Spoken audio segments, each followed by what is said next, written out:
বিসিবির cricket committee of Dhaka মেট্রোপলিসের আওতাধীন ক্লাবগুলোর প্রতিবাদের মুখে স্থগিত করা হয়েছে বিসিবির গঠনতন্ত্র সংশোধনের কার্যক্রম।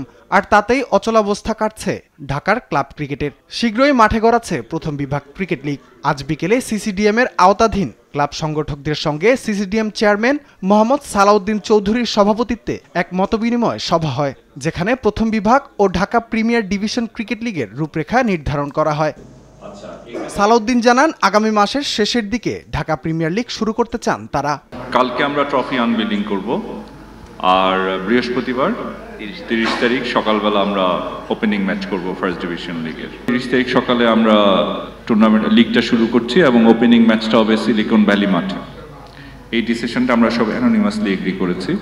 আমাদের যেহেতু একটু টাইম কনস্ট্রেইন আছে, আমাদের প্রিমিয়ার ডিভিশনটা শুরু করতে হবে, সেটা নিয়ে আমরা একটু আলাপ করেছি এবং আমাদের কোয়ালিফাইং লিগটাও শুরু হবে, সেটা নিয়ে আমরা ক্লাব অফিসিয়ালদের সাথে আলোচনা করেছি এবং তাদের কাছ থেকে তাদের ফিডব্যাকও নিয়েছি।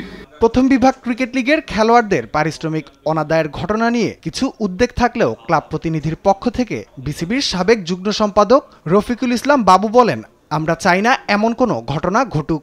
ডেফিনেটলি এটা যে সমস্ত ক্লাবের কাছে পাওনা আছে, আমাদের কাছে এরকম কোনো কমপ্লেন আসেনি, সিসিডিএম এর কাছেও আসেনি আমাদের ধারণা। হয়তো আনঅফিসিয়ালি কিছু পেতেও পারে, পেলে হয়তো এটা ব্যবস্থা নিবে। এটা তো বলাই বাহুল্য যে এটা পেন্ডিং রাখবে না, সবাই দিয়ে দিবে। এখানে কারো টাকা বাকি রেখে আবার লিগ শুরু করে, এটা হয়তো কোনো অফিসিয়ালি করবে না।